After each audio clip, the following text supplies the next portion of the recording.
Obrigado, presidente Manuel, também conhecido internacionalmente como Dos Santos, com quem Santos Neto, porque dos Santos nós temos também nosso companheiro João Domingos, que é nosso diretor mundial da Internacional do Serviço Público. Companheiros, companheiras, somos o Sindicato Mundial dos Trabalhadores do Setor Público. Já tive o prazer de conversar com vocês durante o último congresso em Foz do Iguaçu e quero aqui reatualizar o apoio da ISP à PEC 186. Acho, Manuel, que a gente deveria ver uma campanha internacional de apoio a essa PEC pela sua relevância, porque quando a gente trata de combater, como vocês colocaram no painel, sonegação, corrupção, trabalho escravo, isso são temas de relevância mundial, de relevância internacional, que mereciam um trabalho de apoio internacional para que se aprove rapidamente essa PEC. Mas aqui, eu quero tratar mais o que nós temos feito na esfera internacional, trazer para vocês alguma informação. Muitos de vocês já têm participado das atividades da ISP e falar sobre 3 temas centrais. Justiça fiscal. Aqui nós estamos falando com trabalhadores que entendem sobre toda essa questão fiscal. Qual é a campanha mundial por justiça fiscal que nós estamos desenvolvendo?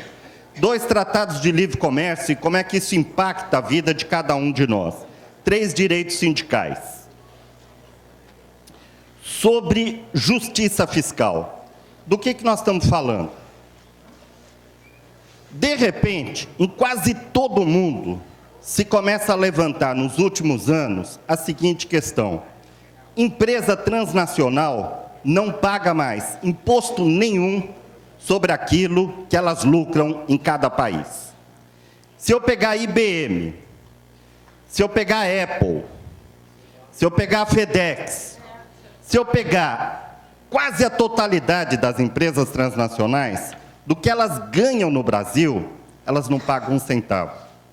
Também não paga na Argentina, também não paga na Alemanha, também não paga na França, não paga no Japão, não paga em país nenhum do mundo.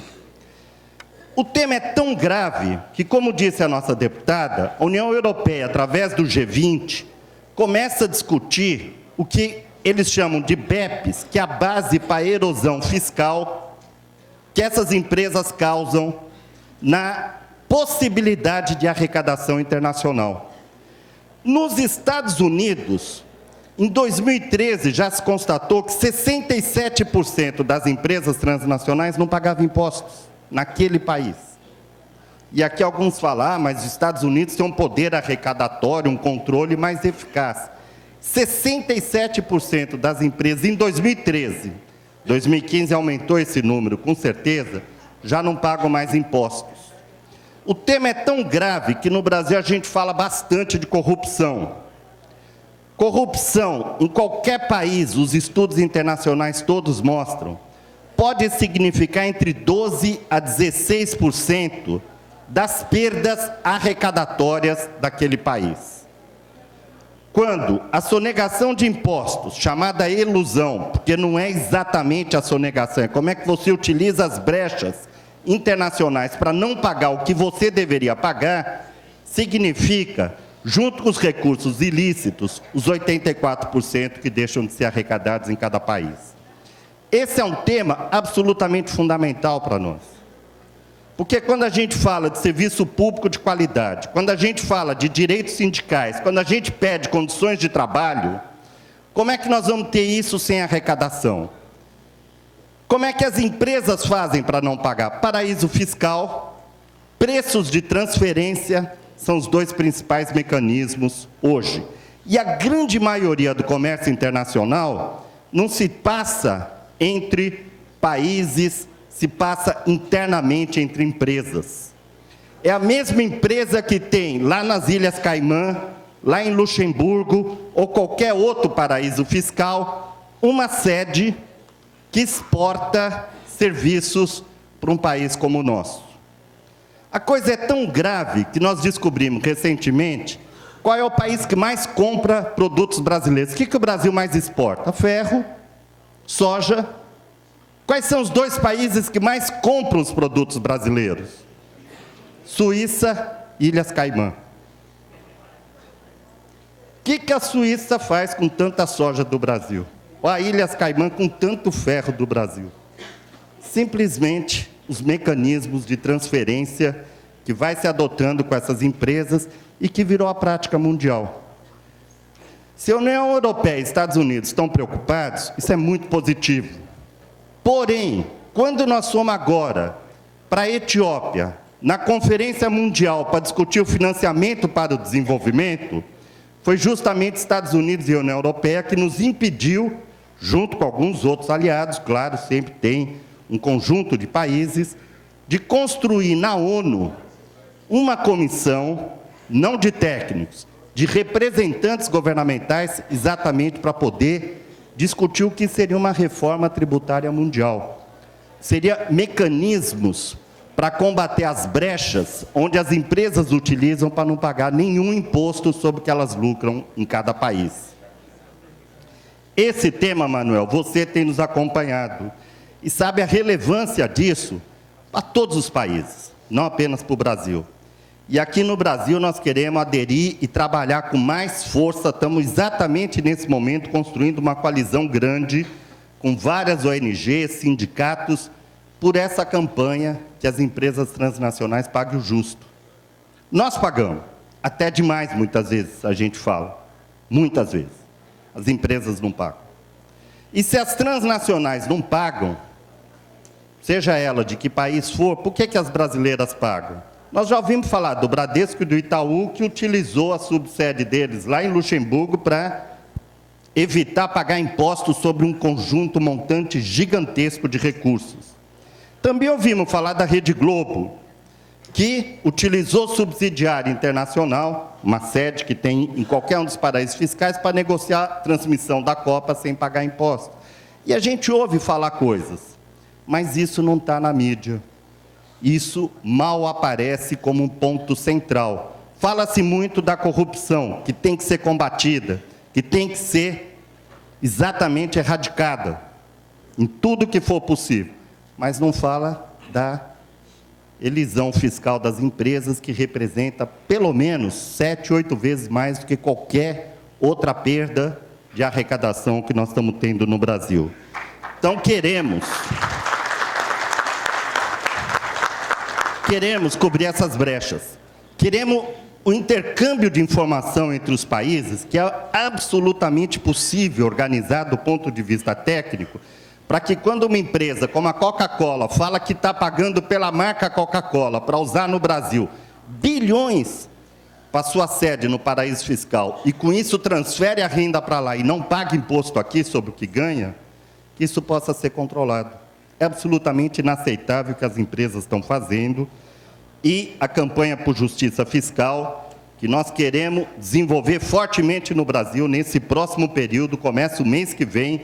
Seria muito bom, Manuel, João, ter uma revista, como essas revistas da FENAFISCO, que são muito bem feitas, a gente falando desse tema, tratando esse tema, e mostrando o que significa de perda para o Brasil a não arrecadação por essas empresas que sonegam, que transferem renda e que, com isso, não pagam o que seria justo pagar no Brasil. Um segundo grava tudo isso. O que os tratados estão fazendo? A gente já teve muito problema na Organização Mundial do Comércio, já combatemos muitas propostas que giravam na OMC para que as empresas transnacionais fossem favorecidas quando elas exportam, quando elas transferem, quando elas conseguem desenvolver seus mecanismos de elisão fiscal. Só que agora, fora da OMC, Estados Unidos principalmente vem liderando um conjunto de tratados, como o Tratado Transpacífico, o Tratado Transatlântico, que envolve a União Europeia e Estados Unidos, um entre Canadá e União Europeia, tem também o TISA, que é o Tratado sobre Comércio de Serviço, que vão zerando alíquotas, que vão impedindo aquilo que seria o poder regulador do Estado, que vão retirando direitos sindicais, flexibilizando direitos sindicais, exatamente para favorecer as empresas transnacionais. É muito grave o que nós temos visto sendo proposto na TISA. Apesar do secretismo, toda a negociação se passa em segredo, através do Wikileaks, através de alguns vazamentos, a a gente vai conhecendo o conteúdo desse acordo. E o acordo fala isso. Se, por exemplo, um país signatário da TISA quiser desenvolver alguma política pública inovadora, tem que subordinar essa proposta aos demais países signatários para que as empresas desses países digam se estão de acordo ou não. Parece impossível acreditar num negócio desse, mas é exatamente o que está no texto. É exatamente o que vazou através do Wikileaks, mostrando que a subordinação do Estado às empresas é total dentro de um acordo comercial dessa natureza. Combater a TISA tem sido uma das prioridades para a ISP. Aqui na região nós temos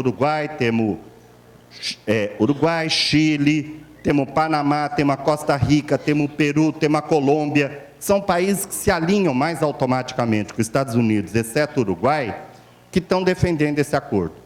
A campanha da ISP é país por país para derrotar a TISA. Já estamos conseguindo, o Uruguai está quase fora, Colômbia está crescendo oposição, Costa Rica, Panamá, temos também México, Estados Unidos e Canadá, onde é um pouco mais difícil desenvolver esse trabalho. Mas a questão da TISA, prestem atenção, a gente fala muito pouco disso no Brasil, o Brasil não é parte desse acordo, mas o Brasil está querendo fazer um acordo com a União Europeia que não vai ser muito diferente, não.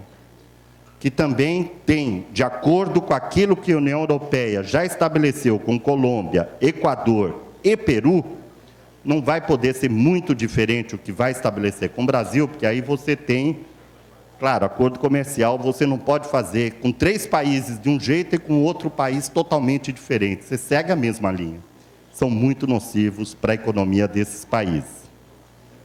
Por último, a questão dos direitos sindicais. E aí é um tema que a gente conhece bem aqui no Brasil e que começa com o seguinte: qual país na nossa região tem a negociação coletiva bem estabelecida e resolvida como um direito dos trabalhadores? Esse é um direito básico, negociar.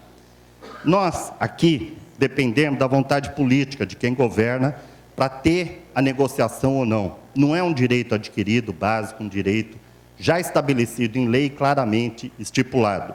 Só Argentina e Uruguai, na região, têm esse direito da negociação coletiva bem resolvido do ponto de vista legal e que permite aos trabalhadores públicos, esporadicamente, ter o processo negocial e discutir suas condições de trabalho.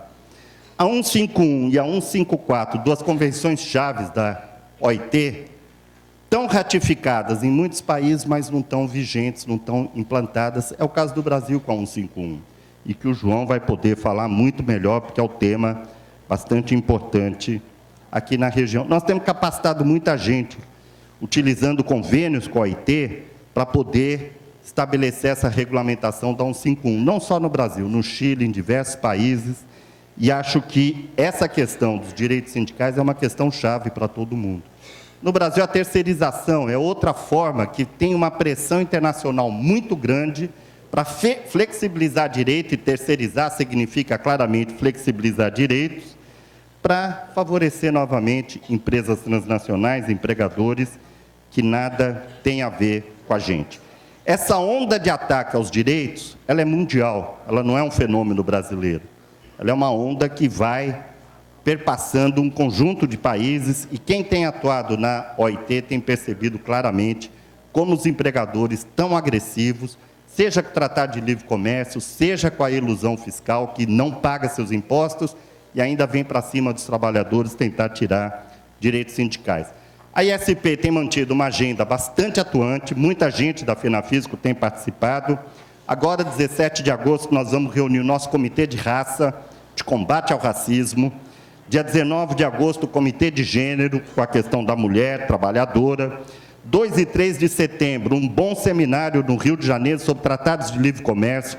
Esse tema TISA, TPP, União Europeia, tudo isso vai ser bem debatido no seminário do Rio de Janeiro. 14 e 15 de setembro, em Genebra, um seminário sobre justiça fiscal, que a FENAFISCO vai representar o Brasil nesse seminário. 17 e 18 de setembro, vamos ter um seminário.